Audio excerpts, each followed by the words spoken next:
પ્રકરણ 14 વનસ્પતિઓમાં શ્વસન respiration in plants. આપણે બધા જીવંત રહેવા માટે શ્વાસ લઈએ છીએ, પરંતુ જીવન માટે શ્વાસોશ્વાસ લેવો એટલો આવશ્યક કેમ છે? જ્યારે આપણે શ્વાસોશ્વાસ કરીએ છીએ ત્યારે શું થાય છે? શું બધા સજીવ વનસ્પતિઓ હોય કે સૂક્ષ્મજીવો હોય શ્વાસોશ્વાસ કરે છે? જો એવું હોય તો કેવી રીતે શ્વાસ લે છે? બધા સજીવોને પોતાના રોજિંદા કે દૈનિક જીવનમાં શોષણ, પરિવહન, હલનચલન, પ્રજનન જેવા કાર્યો કરવા માટે અને ત્યાં સુધી કે શ્વાસોશ્વાસ લેવા માટે પણ ઉર્જાની આવશ્યકતા હોય છે. આ બધી ઉર્જા ક્યાંથી આવે છે? આપણે જાણીએ છીએ કે ઉર્જા માટે આપણે ખોરાક લઈએ છીએ, પરંતુ આ ઉર્જા ખોરાકમાંથી કેવી રીતે મળે છે? આ ઉર્જા કેવી રીતે ઉપયોગમાં આવે છે? શું બધા પ્રકારના ખાદ્ય પદાર્થોમાંથી સરખા પ્રમાણમાંની ઉર્જા મળે છે? શું વનસ્પતિ ખોરાક લે છે? વનસ્પતિઓ આ ઉર્જા ક્યાંથી મેળવે છે? અને સૂક્ષ્મજીવો આ ઉર્જાની આવશ્યકતા માટે શું ખોરાક મેળવે છે? ઉપરોક્ત કરેલા પ્રશ્નોથી તમે આશ્ચર્ય થઈ રહ્યું હશે કે તેઓ અસંબંધિત લાગતા હશે, પરંતુ વાસ્તવમાં શ્વાસોચ્છ્વાસની પ્રક્રિયા તેમજ ખાદ્ય પદાર્થમાંથી મુક્ત થનારી ઉર્જાની પ્રક્રિયામાં ખૂબ વધારે સંબંધ હોય છે. આપણે આ સમજવાનો પ્રયત્ન કરીએ કે આ કેવી રીતે થાય છે. જીવન માટે આવશ્યક બધી ઉર્જા કેટલાક મહાઅણુઓના ઓક્સિડેશનથી પ્રાપ્ત થાય છે, જેને ખાદ્ય પદાર્થ કહે છે. માત્ર લીલી વનસ્પતિઓ તેમજ નીલહરિત જીવાણુઓ પોતાના ખોરાક સ્વયં બનાવી શકે છે, જે પ્રકાશ સંશ્લેષણ ક્રિયા દ્વારા પ્રકાશ ઉર્જાને રાસાયણિક ઉર્જામાં રૂપાંતરિત કરીને ગ્લુકોઝ, સુક્રોઝ તેમજ સ્ટાર્ચ જેવા કાર્બોદિતના બંધમાં સંચિત કરે છે. આપણે એ યાદ રાખવું જોઈએ કે લીલી વનસ્પતિઓમાં પણ બધા જ કોષો, પેશીઓ અને અંગોમાં પ્રકાશ સંશ્લેષણ થતું નથી. માત્ર તે કોષો જેમાં હરિતકણો હોય છે કે જે મોટે ભાગે ઉપલા સ્તરમાં સ્થાન પામેલા હોય છે, તેઓ પ્રકાશ સંશ્લેષણ કરે છે. કારણ કે લીલી વનસ્પતિઓમાં બધા અંગો, પેશીઓ તેમજ કોષો લીલા હોતા નથી, જેથી તેમાં ખાદ્ય પદાર્થો માટે ઓક્સિડેશનની આવશ્યકતા હોય છે. જેથી પદાર્થો હરિતકણ વિહીન ભાગોમાં વહન પામે છે. પ્રાણીઓ વિષમપોષી હોય છે, જેથી તેઓ પોતાની ખોરાક વનસ્પતિઓમાંથી પ્રત્યક્ષ શાકાહારી કે પરોક્ષ માંસાહારીના સ્વરૂપે મેળવે છે. મૃતોપજીવી જેવી કે ફૂગ, મૃત કે સડતા પદાર્થો પર નિર્ભર હોય છે. આ જાણી લેવું અત્યંત મહત્વપૂર્ણ છે કે જીવન માટે આવશ્યક બધા ખાદ્ય પદાર્થો પ્રકાશ સંશ્લેષણ દ્વારા પ્રાપ્ત થાય છે. આ પ્રકરણમાં કોષીય શ્વસન અથવા કોષોમાં ખાદ્ય પદાર્થોનું વિઘટન થવાથી મુક્ત થતી ઉર્જાની ક્રિયાવિધિ અને આ શક્તિનો ઉપયોગથી એટીપીનું સંશ્લેષણ સમજાવેલ છે. નિઃસંદેહ પ્રકાશ સંશ્લેષણ હરિતકણમાં થાય છે. યુકેરિયોટિક કોષમાં જોકે ઉર્જા પ્રાપ્ત કરવા માટે જટિલ અણુઓનું વિઘટન કોષરસ અને કણાભસૂત્રોમાં થાય છે, તે પણ માત્ર યુકેરિયોટિકમાં. જોકે કોષોમાં જટિલ અણુઓના કાર્બન-કાર્બન બંધનું ઓક્સિડેશન થવાથી પર્યાપ્ત માત્રામાં ઉર્જાને મુક્ત કરે છે, જેને શ્વસન કહે છે. આ પ્રક્રિયા દરમિયાન સંયોજનનું ઓક્સિડેશન થાય છે, તેને શ્વાસ્ય પદાર્થો કહે છે. સામાન્ય રીતે કાર્બોદિતનું ઓક્સિડેશન થવાથી મુક્ત ઉર્જા થાય છે, પરંતુ કેટલીક વનસ્પતિઓમાં વિશિષ્ટ પરિસ્થિતિઓમાં પ્રોટીન, ચરબી તેમજ ત્યાં સુધી કે કાર્બનિક એસિડને પણ શ્વાસ્ય પદાર્થના રૂપમાં ઉપયોગમાં લેવાય છે. કોષોની અંદર ઓક્સિડેશન દરમિયાન શ્વાસ્ય પદાર્થ લેવા આવેલી બધી ઉર્જા કોષમાં એક સાથે મુક્ત થતી નથી કે એક જ તબક્કામાં પણ મુક્ત થતી નથી. આ ઉત્સેચક દ્વારા નિયંત્રિત તબક્કાવાર ધીમી પ્રક્રિયાઓના સ્વરૂપમાં મુક્ત થાય છે, જે રાસાયણિક ઉર્જા એટીપીના સ્વરૂપમાં સંચિત થાય છે.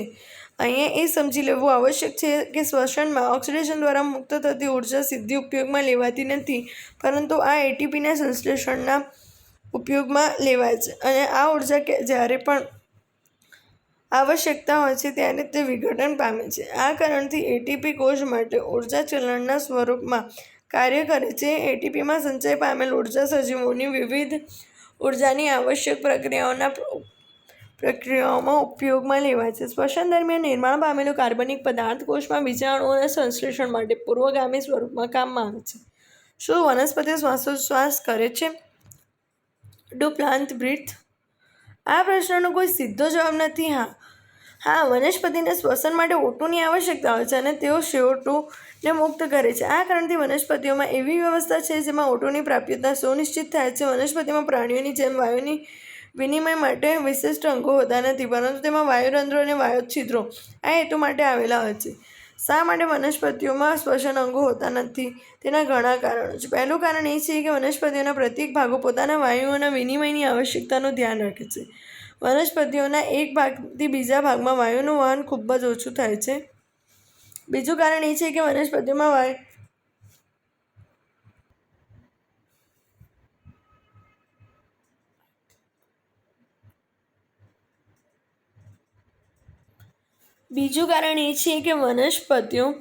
વાયુના વિનિમયની વધારે જરૂરિયાત હોતી નથી.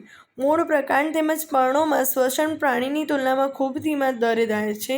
માત્ર પ્રકાશ સંશ્લેષણ દરમિયાન વાયુઓનું વિનિમય વધારે થાય છે અને પ્રત્યેક પર્ણ સંપૂર્ણ રીતે આ પ્રકારથી અનુકૂલિત થાય છે. આ સમયગાળા દરમિયાન તેમની પોતાની જરૂરિયાતનું ધ્યાન રાખે છે. જ્યારે કોષ પ્રકાશ સંશ્લેષણ કરે છે ત્યારે O2ની હાજરીની કોઈ સમસ્યા હોતી નથી, કારણ કે કોષમાં પ્રકાશ સંશ્લેષણ દરમિયાન O2 મુક્ત થાય છે. ત્રીજું કારણ એ છે કે મોટા કદની ઘટાદાર વનસ્પતિઓમાં વાયુ વધારે અંતર સુધી પ્રસરણ પામી શકતા નથી. વનસ્પતિઓમાં પ્રત્યેક જીવંત કોષ વનસ્પતિઓની સપાટીની બિલકુલ નજીક આવેલો હોય છે. પર્ણ માટે આ વિધાન સત્ય છે. તમે એ પૂછી શકો છો કે જાડા કાષ્ઠીય પ્રકાંડ અને મૂળ માટે શું થાય છે? પ્રકાંડમાં જીવંત કોષો છાલ તેમજ છાલની નીચેના પાતળા સ્તરના સ્વરૂપમાં ગોઠવાયેલા હોય છે. આમાં પણ છિદ્ર હોય છે. તેને વાત છિદ્ર કહે છે. અંદરના કોષો મૃત હોય છે અને ફક્ત આંતરિક આધાર આપે છે. આમ વનસ્પતિઓના મોટાભાગના કોષોની સપાટી હવાના સંપર્કમાં હોય છે. આ ઉપરાંત તે પણ પ્રકાંડ અને મૂળમાં મૃદુતકીય કોષોની શિથિલ ગોઠવણી ધરાવે છે, જે વાયુ અવકાશો તે એકબીજા સાથે સાંકળતો જાળો બનાવે છે. ગ્લુકોઝના સંપૂર્ણ દહનથી અંતિમ નિપજના સ્વરૂપમાં CO2 અને H2Oની સાથે ઉર્જા મુક્ત થાય છે, જેનો મોટાભાગનો જથ્થો ઉર્જા સ્વરૂપે બહાર આવે છે. C6H12O6 + 6CO2 gives to 6CO2 + 6H2O ઉર્જા. જો આ ઉર્જા કોષ માટે આવશ્યક હોય તો તેનો ઉપયોગ કોષમાં બીજા અણુઓનું સંશ્લેષણ કરવામાં થવો જોઈએ. ગ્લુકોઝના અણુઓનું વિઘટન થવાથી મુક્ત થતી બધી ઉર્જા ઉષ્માના સ્વરૂપમાં વ્યય પામતી નથી. મુખ્ય વાત એ છે કે ગ્લુકોઝનું ઓક્સિડેશન એક તબક્કામાં ન થતાં નાના અનેક તબક્કાઓમાં થાય છે, જેમાં કેટલાક તબક્કા એટલા મોટા હોય છે કે તેમાંથી મુક્ત થતી ઉર્જા ATPના સંશ્લેષણમાં ઉપયોગમાં આવે છે. આ કેવી રીતે થાય છે? વાસ્તવમાં આ શ્વસનનો ઇતિહાસ છે. શ્વસનની ક્રિયાવિધિ દરમિયાન ઓક્સિજનનો ઉપયોગ થાય છે અને કાર્બન ડાયોક્સાઇડ, પાણી અને ઉર્જા નિપજ તરીકે મુક્ત થાય છે. દહન પ્રક્રિયા માટે ઓક્સિજનની આવશ્યકતા હોય છે, પરંતુ કેટલાક કોષો ઓક્સિજનની હાજરી અને ગેરહાજરીમાં પણ જીવંત રહી શકે છે. શું તમે એવી પરિસ્થિતિઓ વિશે વિચારી શકો છો જ્યાં ઓક્સિજન પ્રાપ્ય નથી? વિશ્વાસ કરવા માટે પર્યાપ્ત કારણ છે કે પ્રથમ કોષ આ ગ્રહ પર એવા વાતાવરણમાં મળ્યો હતો જ્યાં ઓક્સિજનની હાજરી ન હતી. આજે પણ જે કેટલાક સજીવોમાં આપણે જાણીએ છીએ કે તે ઓક્સિજન રહિત વાતાવરણ માટે પોતાને અનુકૂલિત છે. આમાંથી કેટલાક વૈકલ્પિકપણે અજારક છે. જો કે કેટલાક માટે ઓક્સિજન રહિત સ્થિતિની આવશ્યકતા ફરજિયાત હોય છે. પ્રત્યેક સ્થિતિમાં બધા સજીવોમાં ઉત્સેચકીય તંત્ર હોય છે, જે ગ્લુકોઝને ઓક્સિજનની મદદ વગર આંશિક રીતે ઓક્સિડેશન કરે છે. આ પ્રકારે ગ્લુકોઝનું પાયરુવિક એસિડમાં વિઘટન ગ્લાયકોલિસિસ કહેવાય છે.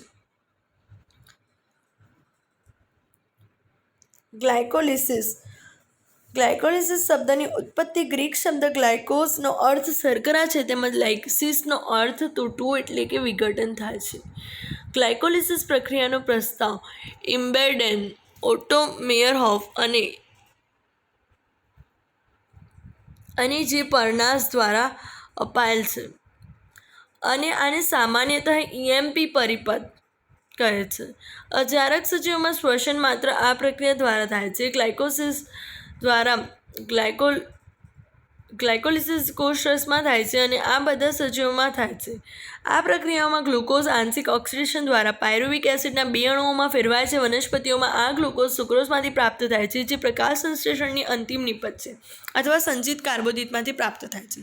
સુક્રોઝ ઇન્વર્ટેઝ કે સુક્રેઝ નામના ઉત્સેચકની મદદથી ગ્લુકોઝ અને ફ્રુક્ટોઝમાં રૂપાંતરિત થાય છે. આ બંને મોનોસેકેરાઇડ સરળતાથી ગ્લાયકોલાઇટિક ચક્રમાં પ્રવેશ કરે છે. ગ્લુકોઝ તેમજ ફ્રુક્ટોઝ હેક્ઝોકાઇનેઝ ઉત્સેચક દ્વારા ફોસ્ફોરાયલેશન પામીને ગ્લુકોઝ 6 ફોસ્ફેટ બનાવે છે. ગ્લુકોઝનું ફોસ્ફોરાયલેશન થયા બાદ તેના સમઘટક ફ્રુક્ટોઝ 6 ફોસ્ફેટમાં રૂપાંતરિત થાય છે. ગ્લુકોઝ તેમજ ફ્રુક્ટોઝનો ચયાપચય એક બાદ એક સરખો હોવાથી ગ્લાયકોલિસિસની વિવિધ પ્રક્રિયા આકૃતિમાં દર્શાવેલી છે. વિવિધ ઉત્સેચકોના નિયંત્રણ હેઠળની ગ્લાયકોલિસિસમાં શ્રેણીબદ્ધ 10 પ્રક્રિયાઓ ગ્લુકોઝમાંથી પાયરુવેટના નિર્માણ માટે થાય છે. ગ્લાયકોલિસિસ વિવિધ પ્રક્રિયાઓના અભ્યાસ દરમિયાન તે પ્રક્રિયાઓ પર ધ્યાન આપો કે જેમાં એટીપી કે NADH+H+ના કિસ્સામાં નો ઉપયોગ કે સંશ્લેષણ થાય છે.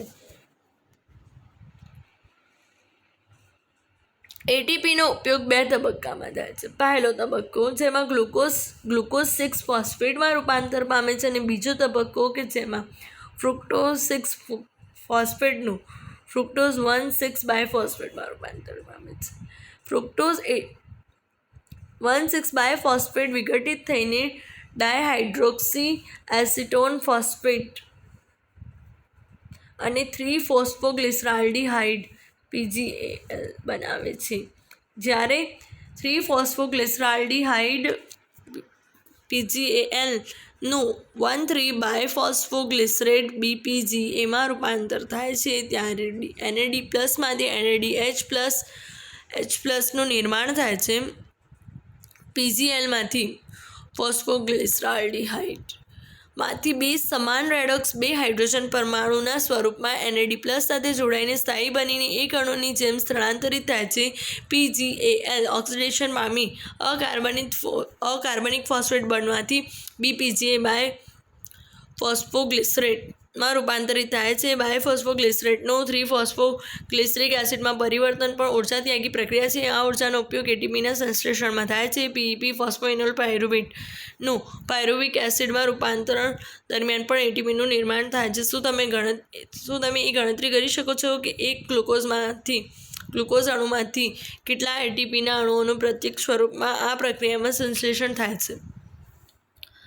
પાયરુવિક એસિડ ગ્લાયકોલિસિસની મુખ્ય નિપજ છે. પાયરુવેટના ચયાપચયનું ભવિષ્ય શું છે તે કોષોની આવશ્યકતા પર આધારિત છે. મુખ્ય 3 રીતો છે જેમાં વિવિધ કોષો ગ્લાયકોલિસિસ દ્વારા ઉત્પન્ન થતા પાયરુવિક એસિડનો ઉપયોગ કરે છે. તે લેક્ટિક એસિડ આથવણ, આલ્કોહોલિક આથવણ અને જારક શ્વસનમાં ઉપયોગી છે. મોટાભાગના પ્રોકેરિયોટ્સ અને એકકોષીય યુકેરિયોટ્સમાં આથવણ અજારક પરિસ્થિતિમાં થાય છે. ગ્લુકોઝનું પૂર્ણ ઓક્સિડેશનના ફળ સ્વરૂપે CO2 અને H2Oનું નિર્માણ કરવા માટે સજીવોમાં ક્રેબ્સ ચક્ર થાય છે, જેને જારક શ્વસન કે શ્વસન પણ કહે છે, જેમાં O2ની જરૂરિયાત હોય છે. આથવણ ફર્મેન્ટેશન આથવણમાં યીસ્ટ દ્વારા ગ્લુકોઝનું અજારક પરિસ્થિતિઓમાં અપૂર્ણ ઓક્સિડેશન થાય છે, જેમાં પ્રક્રિયાઓના વિવિધ તબક્કાઓ દ્વારા પાયરુવિક એસિડનું CO2 તેમજ ઇથેનોલમાં રૂપાંતરણ થાય છે. ઉત્સેચક પાયરુવિક એસિડ ડીકાર્બોક્સિલેઝ તેમજ આલ્કોહોલ ડીહાઇડ્રોજિનેઝ આ પ્રક્રિયાને પ્રેરક ઘટક છે. બીજા સજીવો જેવા કે કેટલાક બેક્ટેરિયા પાયરુવિક એસિડમાંથી લેક્ટિક એસિડનું નિર્માણ કરે છે. આમાં સમાયેલ તબક્કાઓ આકૃતિ 4.2માં દર્શાવેલ છે. પ્રાણીઓની સ્નાયુ પેશીઓના કોષોમાં કસરત દરમિયાન કે પરિશ્રમ દરમિયાન જ્યારે કોષીય શ્વસન માટે અપૂરતી માત્રામાં ઓક્સિજન હોય છે, ત્યારે પાયરુવિક એસિડ લેક્ટેટ ડિહાઇડ્રોજિનેઝ ઉત્સેચક દ્વારા લેક્ટિક એસિડમાં રૂપાંતરણ થાય છે. રેડ્યુસિંગ કારક ઘટક NADH+H+, જે બંને પ્રક્રિયાઓમાં NAD+માં પુનઃ ઓક્સિડેશન પામે છે. લેક્ટિક એસિડ અને આલ્કોહોલિક આથવણ બંનેમાં વધારે માત્રામાં ઉર્જા મુક્ત થતી નથી. ગ્લુકોઝમાં રહેલ 7%થી પણ ઓછી ઉર્જા મુક્ત થાય છે, અને તેથી ઉર્જાનો ઉપયોગ ઉચ્ચ ઉર્જાયુક્ત બંધવાળા એટીપીના નિર્માણમાં થતો નથી. એસિડ કે આલ્કોહોલ નિર્માણ કરતી ઉત્પાદનની પ્રક્રિયાઓ હાનિકારક હોય છે.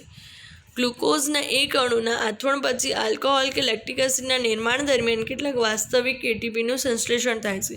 ગ્લાયકોલિસિસમાં કેટલાક અણુ એટીપી સંશ્લેષણ પામે છે અને કેટલાક અણુ એટીપી વપરાય છે. તેની ગણતરી કરીને જ્યારે આલ્કોહોલનું પ્રમાણ 13% કે તેનાથી વધારે હોય છે, ત્યારે યીસ્ટ માટે આ વિષાક્ત બને છે કે તેના મૃત્યુનું કારણ બને છે. નૈસર્ગિક રીતે આથવણ દ્વારા પ્રાપ્ત પીણામાં આલ્કોહોલની મહત્તમ સાંદ્રતા કેટલી હોય છે? શું તમે વિચારી શકો છો કે માદક પીણામાં આલ્કોહોલનું પ્રમાણ તેમાં આવેલા આલ્કોહોલની સાંદ્રતાથી વધુ કેવી રીતે મેળવી શકાય છે? તે કઈ પ્રક્રિયા છે જેના દ્વારા સજીવમાં ગ્લુકોઝનું સંપૂર્ણ ઓક્સિડેશન થાય છે અને આ દરમિયાન મુક્ત ઉર્જા કોષીય ચયાપચયની આવશ્યકતાને અનુસરીને વધારે એટીપી અણુઓનું સંશ્લેષણ કરે છે. યુકેરિયોટ્સમાં આ બધા તબક્કાઓ કણાભસૂત્રમાં થાય છે અને આ માટે O2ની જરૂરિયાત હોય છે. જારક શ્વસન તે એવી પ્રક્રિયા છે જેના દ્વારા કાર્બનિક પદાર્થોનું O2ની હાજરીમાં સંપૂર્ણ ઓક્સિડેશન થાય છે અને તેના પછી CO2 પાણી વધુ જથ્થામાં ઉર્જા મુક્ત થાય છે. આ પ્રકારની શ્વસન પ્રક્રિયા સામાન્યતઃ ઉચ્ચ કક્ષાના સજીવોમાં જોવા મળે છે. આપણે આ પ્રક્રિયાનો હવે પછીના વિભાગમાં અભ્યાસ કરશું. જારક શ્વસન એરોબિક રેસ્પિરેશન કણાભસૂત્રોમાં થતી જારક શ્વસનની પ્રક્રિયા દરમિયાન ગ્લાયકોલિસિસની અંતિમ નિપજ પાયરુવેટ કોષરસમાંથી કણાભસૂત્રોમાં વહન પામે છે. જારક શ્વસનની મુખ્ય ઘટનાઓ નીચે આપેલી છે. હાઇડ્રોજન અણુના તબક્કાવાર દૂર થવાથી 3 CO2ના અણુઓ મુક્ત થવાથી પાયરુવેટનું સંપૂર્ણ ઓક્સિડેશન થાય છે. ઇલેક્ટ્રોન હાઇડ્રોજન પરમાણુના ભાગ તરીકે દૂર થઈ O2ના અણુ તરીકે વહન પામે છે. તેની સાથે એટીપીનું સંશ્લેષણ થાય છે. સૌથી વધારે રસપ્રદ વાત તો એ છે કે પહેલી પ્રક્રિયા કણાભસૂત્રના મેટ્રિક્સ કે આધારક પ્રદેશમાં થાય છે, જ્યારે બીજી પ્રક્રિયા કણાભસૂત્રના અંતઃપટલ પર થાય છે. કોષરસમાં આવેલા કાર્બોદિતનું ગ્લાયકોલાઇટિક વિઘટન દ્વારા નિર્માણ પામેલ પાયરુવેટ કણાભસૂત્રોના મેટ્રિક્સમાં પ્રવેશ કરે છે. પાયરુવેટ ડિહાઇડ્રોજિનેઝ ઉત્સેચક દ્વારા ઓક્સિડેટિવ ડીકાર્બોક્સાઇલેશનની જટિલ સામૂહિક પ્રક્રિયાને ઉત્તેજન મળે છે. પાયરુવેટ ડિહાઇડ્રોજિનેઝ સાથે અન્ય સહઉત્સેચક કાર્ય કરે છે જેવા કે NAD+ અને સહઉત્સેચક coenzyme A. Pyruvic acid plus coenzyme A plus NAD+ gives to acetyl coenzyme A plus CO2 plus NADH plus H+. આ પ્રક્રિયા દરમિયાન પાયરુવિક એસિડના 2 અણુઓનું વિઘટન કે અપચય થવાથી NADHના 2 અણુઓનું નિર્માણ થાય છે. ગ્લાયકોલિસિસ દરમિયાન ગ્લુકોઝના 1 અણુમાંથી નિર્માણ પામે છે. એસિટાઇલ કોએન્ઝાઇમ ત્યારબાદ ચક્રીય પદ ટ્રાયકાર્બોક્સિલિક એસિડ ચક્રમાં પ્રવેશ કરે છે, જેની સમજૂતી હાન્સ ક્રેબ્સ નામના વૈજ્ઞાનિકે આપી હોવાને કારણે તેને ક્રેબ્સ ચક્ર કહે છે. ટ્રાયકાર્બોક્સિલિક એસિડ ચક્ર TCA. TCA ચક્રનો પ્રારંભ એસિટાઇલ સમૂહની ઓક્ઝેલોએસિટિક એસિડ અને પાણી સાથે સંગઠિત થવાની સાઇટ્રિક એસિડના નિર્માણ સાથે થાય છે. આ પ્રક્રિયા સાઇટ્રેટ સિન્થેસ ઉત્સેચક દ્વારા થાય છે અને કોએન્ઝાઇમ A એક અણુને મુક્ત કરે છે. હવે સાઇટ્રેટનો આઇસોસાઇટ્રેટમાં સમઘટકતા કારણ દ્વારા રૂપાંતરણ થાય છે. આ ડીકાર્બોક્સિલેશનના 2 સળંગ તબક્કાઓના દ્વારા આગળ વધે છે, જે આલ્ફા કીટો ગ્લુટેરિક એસિડ ત્યાર પછી સક્સિનાઇલ કોએન્ઝાઇમનું નિર્માણ કરે છે. સાઇટ્રિક એસિડના બાકીના તબક્કાઓમાં સક્સિનાઇલ કોએન્ઝાઇમ A ઓક્ઝેલોએસિટિક એસિડમાં ઓક્સિડેશન પામીને ચક્રમાં આગળ વધવામાં મદદરૂપ થાય છે. સક્સિનાઇલ કોએન્ઝાઇમ A માંથી સક્સિનિક એસિડના રૂપાંતરણ દરમિયાન GTPના 1 અણુનું નિર્માણ થાય છે. આ પ્રક્રિયાને આધારક આધારિત ફોસ્ફોરાયલેશન કહે છે. આ યુગ્મ પ્રક્રિયાઓ ADPનું ATPમાં નિર્માણ કરે છે. ચક્રમાં 3 સ્થાન એવા છે જેમાં NAD+નું NADH+H+માં રિડક્શન થાય છે અને એક સ્થાને FAD+નું FADH2માં રિડક્શન થાય છે. TCA ચક્ર દ્વારા એસિટાઇલ કોએન્ઝાઇમ A નો ઉત્સેચકીય એસિડનું નિરંતર ઓક્સિડેશન માટે ઓક્ઝેલોએસિટેટના પુનઃનિર્માણની આવશ્યકતા હોય છે, જે આ ચક્રનો પ્રથમ સભ્ય છે. વધુમાં NAD+ અને FAD+નું પુનઃનિર્માણ ક્રમશઃ NAD++H+ અને FADH2માંથી થવું જરૂરી છે. આમ શ્વસનની આ અવસ્થાના સમીકરણને સંક્ષિપ્તમાં નીચે પ્રમાણે દર્શાવાય. Pyruvic acid plus 4 NAD+ plus FAD+ plus 2H2O plus ADP plus phosphorus gives to કણાભસૂત્રના મેટ્રિક્સમાં આધાર 3 CO2 plus 4 NADH plus 4H plus FADH2 plus ATP. અત્યાર સુધી આપણે જોઈ ચૂક્યા છીએ કે ગ્લુકોઝનું વિઘટન થવાથી CO2 મુક્ત થાય છે. NADH+ના 8 અણુઓના 2 અણુઓ અને 2 ATPના અણુઓનું નિર્માણ પામે છે. તમને આશ્ચર્ય થતું હશે કે અત્યાર સુધી શ્વસનની ચર્ચા દરમિયાન ન તો ક્યાંય O2ના ઉપયોગની અને ન તો ક્યાંય ATPના ઘણા બધા અણુઓના નિર્માણની ચર્ચા કરી છે. આ ઉપરાંત NADH+H+ અને FADH2ના સંશ્લેષણની ભૂમિકા શું હશે? આપણે એ સમજવું પડશે કે શ્વસનમાં O2ની ભૂમિકા શું છે અને ATP કેવી રીતે નિર્માણ પામે છે. ઇલેક્ટ્રોન પરિવહન તંત્ર અને oxidative phosphorylation. Electron transport system ETS. શ્વસન પ્રક્રિયાના હવેના તબક્કામાં NADH+ અને H+ અને FADH2માં સંચય પામેલી ઉર્જા મુક્ત થાય તેમજ ઉપયોગમાં લેવાય છે. આ ત્યારે પ્રાપ્ત થાય છે જ્યારે તેઓનું ઓક્સિડેશન ઇલેક્ટ્રોન પરિવહન તંત્ર દ્વારા થાય છે અને H2O ના નિર્માણ માટે ઇલેક્ટ્રોન O2ને પ્રાપ્ત થાય છે.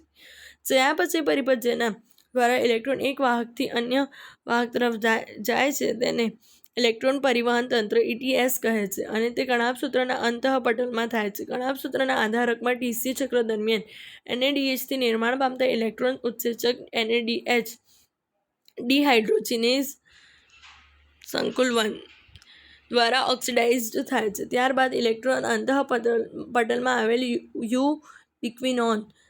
યુબિક્વિનોન તરફ સ્થાનાંતરિત થાય છે. યુબિક્વિનોન FADH2 સંકુલ 2ના રિડક્શન દ્વારા તેટલા જ ઇલેક્ટ્રોન પ્રાપ્ત કરે છે જે સાઇટ્રિક એસિડ ચક્રમાં સક્સિનેટ એસિડનું ઓક્સિડેશન દરમિયાન ઉત્પન્ન થાય છે. રિડ્યુસ્ડ યુબિક્વિનોલ ઇલેક્ટ્રોનને સાઇટ્રોક્રોમ તરફ સાઇટ્રોક્રોમ BC1 મારફતે સ્થળાંતરિત કરીને તે ઓક્સિડાઇઝ્ડ પામે છે. સાઇટ્રોક્રોમ C એક નાનો પ્રોટીન છે જે અંતઃપટલની બાહ્ય સપાટી પર જોડાયેલો હોય છે, જે ઇલેક્ટ્રોનને સંકુલ 3 અને સંકુલ 4 વચ્ચે સ્થાનાંતરિત કરનાર ગતિશીલ વાહકના રૂપમાં કાર્ય કરે છે. સંકુલ 4 સાઇટ્રોક્રોમ C ઓક્સિડેઝ સંકુલ છે જેમાં સાઇટ્રોક્રોમ A3 અને 2 કોપર કેન્દ્ર ધરાવે છે. જ્યારે ઇલેક્ટ્રોન પરિવહન શૃંખલામાં એક વાહકથી બીજા વાહક સુધી સંકુલ 1 થી સંકુલ 4 દ્વારા પસાર થાય છે ત્યારે તેઓ ATP સિન્થેટેઝથી યુગ્મિત થઈને ATP તેમજ અકાર્બનિક ફોસ્ફેટ દ્વારા ATPનું નિર્માણ કરે છે. આ દરમિયાન સંશ્લેષિત થનારા ATP અણુઓની સંખ્યા ઇલેક્ટ્રોન દાતા પર નિર્ભર કરે છે. NADHના એક અણુનું ઓક્સિડેશનથી ATPના 3 અણુઓનું નિર્માણ થાય છે જ્યારે FADH2ના એક અણુમાંથી ATPના 2 અણુ બને છે. જો કે શ્વસનની જારક પ્રક્રિયા ઓક્સિજનની હાજરીમાં જ પૂરી થાય છે. પ્રક્રિયાના અંતિમ ચરણમાં ઓક્સિજનની ભૂમિકા સીમિત છે. જો ઓક્સિજનની હાજરી અતિ આવશ્યક છે કારણ કે આ સમગ્ર તંત્રમાંથી H2 હાઇડ્રોજનને મુક્ત કરીને સમગ્ર પ્રક્રિયાને સંચાલિત કરે છે. ઓક્સિજન અંતિમ હાઇડ્રોજન ગ્રાહકના સ્વરૂપમાં કાર્ય કરે છે ફોટોફોસ્ફોરાયલેશન કરતાં વિરુદ્ધ જ્યાં પ્રોટીન ઢાળના નિર્માણમાં પ્રકાશ ઉર્જાનો ઉપયોગ ફોસ્ફોરાયલેશન માટે થાય છે. શ્વસનની આ પ્રકારની પ્રક્રિયામાં ઓક્સિડેશન રિડક્શન દ્વારા ઉર્જાની પૂર્તિ થાય છે જેના ફળ સ્વરૂપે આ કારણથી થતી આ ક્રિયાવિધિને ઓક્સિડેટિવ ફોસ્ફોરાયલેશન કહે છે. પટલ સાથે સંકળાયેલ ATP સંશ્લેષણની ક્રિયાવિધિના વિષયમાં તમે પહેલા અભ્યાસ કરી ચૂક્યા છો, જેને અગાઉના પ્રકરણમાં રસાયણ શ્રુતિ અધિતર્ક દ્વારા વર્ણવેલ છે. કેમિયોસ્મોટિક સિદ્ધાંત જેમ કે પહેલા વર્ણવેલું છે કે ઇલેક્ટ્રોન પરિવહન તંત્ર દરમિયાન મુક્ત ઉર્જાનો ઉપયોગ ATP સિન્થેટેઝની મદદથી ATPનું સંશ્લેષણ થાય છે. આ સંકુલ 2 મુખ્ય ઘટક F0 તેમજ F1 થી બનેલા છે. F1 શીર્ષ પ્રદેશની રચના પરિઘીય પટલમય પ્રોટીન સંકુલથી બનેલી છે જ્યાં અકાર્બનિક ફોસ્ફેટ અને ADPમાંથી ATPનું સંશ્લેષણ થાય છે. FO એક અંતર્ગત કલા પ્રોટીન સંકુલ છે જે ચેનલ બનાવે છે જેના દ્વારા પ્રોટોન આંતરિક પટલને પાર કરે છે. ચેનલ દ્વારા પ્રોટોન પસાર થવાથી ATPના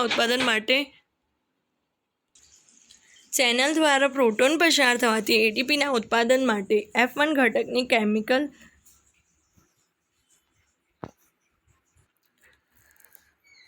ઉત્સેચકીય સપાટી સાથે જોડવામાં આવે છે. ઇલેક્ટ્રોન પ્રોટોન કેમિકલ જોડાણના ફળ સ્વરૂપે 2H+ આયન આંતરપટલીય અવકાશમાંથી F0માં થઈને કણાભસૂત્રના મેટ્રિક્સ તરફ ગતિ કરે છે જેથી એક ATPનું સંશ્લેષણ થાય છે. શ્વસન સંતુલન chart. The respiratory balance sheet. પ્રત્યેક ઓક્સિડાઇઝ્ડ ગ્લુકોઝ અણુથી નિર્માણ થનાર વાસ્તવિક ATPની ગણતરી કરવી હવે સંભવિત છે, પરંતુ વાસ્તવમાં આ એક સૈદ્ધાંતિક અભ્યાસ જ રહી ગયો છે. આ ગણતરી કેટલીક નિશ્ચિત કલ્પનાઓને આધારે જ કરી શકાય છે. આ એક ક્રમિક સુવ્યવસ્થિત ક્રિયાત્મક પરિપથ છે જેમાં એક ક્રિયાસ્થાનથી બીજા ક્રિયાસ્થાનનું નિર્માણ થાય છે, જેમાં ગ્લાયકોલિસિસથી શરૂ થઈને TCA ચક્ર અને ETS પરિપથ એક પછી એક આવે છે. ગ્લાયકોલિસિસમાં સંશ્લેષિત NADH કણાભસૂત્રોમાં આવે છે જ્યાં તેનું ઓક્સિડેટિવ ફોસ્ફોરાયલેશન થાય છે. પરિપથો કોઈપણ મધ્યવર્તી બીજા સંયોજનોના નિર્માણમાં ભાગ લેતા નથી. શ્વસનમાં માત્ર ગ્લુકોઝનો જ ઉપયોગ થાય છે, જેથી બીજા વૈકલ્પિક પ્રક્રિયકો પથમાં કોઈપણ મધ્યવર્તી તબક્કામાં પ્રવેશ કરતા નથી. જોકે આ પ્રકારની કલ્પના સજીવ તંત્રના વાસ્તવમાં તર્કસંગત હોતી નથી. બધા પરિપથ એક પછી એક નથી, પણ એક સાથે કાર્ય કરે છે. પરિપથમાં એ પ્રક્રિયક આવશ્યકતા અનુસાર બહાર અને અંદર આવજા કરી શકે છે. આવશ્યકતા અનુસાર એટીપીનો ઉપયોગ થઈ શકે છે. ઉત્સેચક ક્રિયાઓનો દર ઘણી રીતે નિયંત્રિત થાય છે, છતાં પણ આ ક્રિયા કરવી ઉપયોગી છે, કારણ કે સજીવ તંત્રમાં ઉર્જાના નિષ્કર્ષણ તેમજ સંગ્રહણ માટે તેમની કાર્યદક્ષતા આવકાર્ય છે. આમ, જારક શ્વસન દરમિયાન ગ્લુકોઝના એક અણુમાંથી 38 એટીપીના અણુની વાસ્તવિક પ્રાપ્તિ થાય છે. હવે આપણે આથવણ અને જારક શ્વસનની તુલના કરીએ. આથવણમાં ગ્લુકોઝનું આંશિક વિઘટન થાય છે, જો કે જારક શ્વસનમાં પૂર્ણ વિઘટન થાય છે અને CO2 તેમજ H2O નિર્માણ પામે છે. આથવણમાં ગ્લુકોઝના અણુમાંથી પાયરુવિક એસિડના નિર્માણ દરમિયાન એટીપીના 2 વાસ્તવિક અણુઓની પ્રાપ્તિ થાય છે, જ્યારે જારક શ્વસનમાં ખૂબ જ વધારે એટીપીના અણુઓ નિર્માણ પામે છે. આથવણમાં NAD+ માં ઓક્સિડાઇઝ્ડ થવું તે મંદ ક્રિયા છે, જ્યારે જારક શ્વસનમાં આ પ્રક્રિયા તીવ્ર ગતિથી થાય છે. ઉપચયાપચય પરિપથ એમ્ફીબોલિક પાથવે શ્વસન માટે અનુકૂળ પ્રક્રિયક ગ્લુકોઝ છે. શ્વસનમાં બધા જ કાર્બોદિતોનો ઉપયોગ થતાં પહેલાં તેઓ ગ્લુકોઝમાં પરિવર્તિત થાય છે. જેમ કે અગાઉ દર્શાવેલ છે કે બીજા પ્રક્રિયકો પણ શ્વસનમાં ઉપયોગમાં લેવામાં આવે છે, પરંતુ તેઓ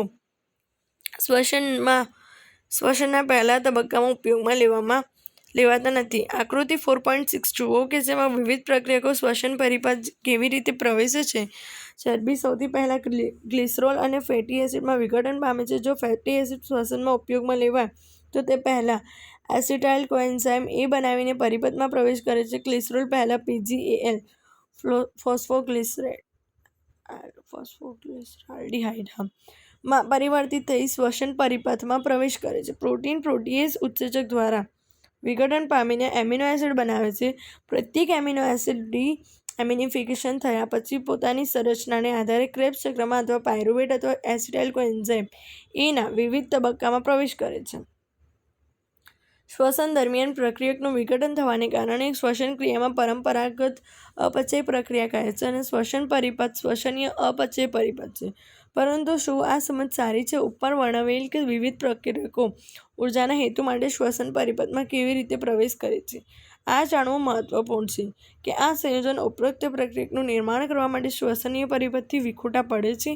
આમ, શ્વસનીય પરિપથમાં ઉપયોગમાં આવતા પહેલા ફેટી એસિડ પ્રક્રિયક તરીકે પ્રવેશી એસિટાઇલ કોએન્ઝાઇમ A માં વિઘટન પામે છે. જ્યારે સજીવને ફેટી એસિડનું સંશ્લેષણ કરવાની જરૂરિયાત પડે છે, ત્યારે શ્વસન પરિપથમાંથી એસિટાઇલ કોએન્ઝાઇમ દૂર થઈ જાય છે, જેથી ફેટી એસિડનું સંશ્લેષણ અને વિઘટન બંનેમાં શ્વસન પરિપથનો ઉપયોગ થાય છે. આ પ્રકારે પ્રોટીનનું સંશ્લેષણ તેમજ વિઘટન માટે શ્વસન પથ મધ્યસ્થી બને છે. આ રીતે વિઘટનની પ્રક્રિયા ઓછી થાય છે. સજીવમાં થતી વિઘટનની પ્રક્રિયા અપચય કહેવાય છે અને સંશ્લેષણની પ્રક્રિયા ચય કહેવાય છે. આમ, શ્વસન પરિપથ ચય અને અપચય બંને પ્રકારની પ્રક્રિયાને સમાવે છે, તેથી તેને એમ્ફીબોલિક પાથવે અથવા પરિપથ પણ કહે છે. ઉપચયાપચય પરિપથ કહેવું વધુ યોગ્ય છે, નહીં કે અપચય પરિપથ કહેવું. શ્વસનાંક રેસ્પિરેટરી ક્વોડ્રન્ટ. હવે શ્વસનની બીજી બાબતને જોઈએ. જેમ કે તમે જાણો છો કે જારક શ્વસન દરમિયાન ઓક્સિજનનો ઉપયોગ થાય છે અને કાર્બન ડાયોક્સાઇડ મુક્ત થાય છે. શ્વસન દરમિયાન મુક્ત થતો કાર્બન ડાયોક્સાઇડ અને ઉપયોગમાં લેવાતા ઓક્સિજનના ગુણોત્તરને શ્વસનાંક RQ કહે છે. શ્વસનાંક RQ મુક્ત થતા CO2 નું કદ gives to ઉપયોગમાં લેવાતા O2 નું કદ. શ્વસનાંક દરમિયાન ઉપયોગમાં લેવાયેલ શ્વાસ્ય પદાર્થ પર નિર્ભર કરે છે.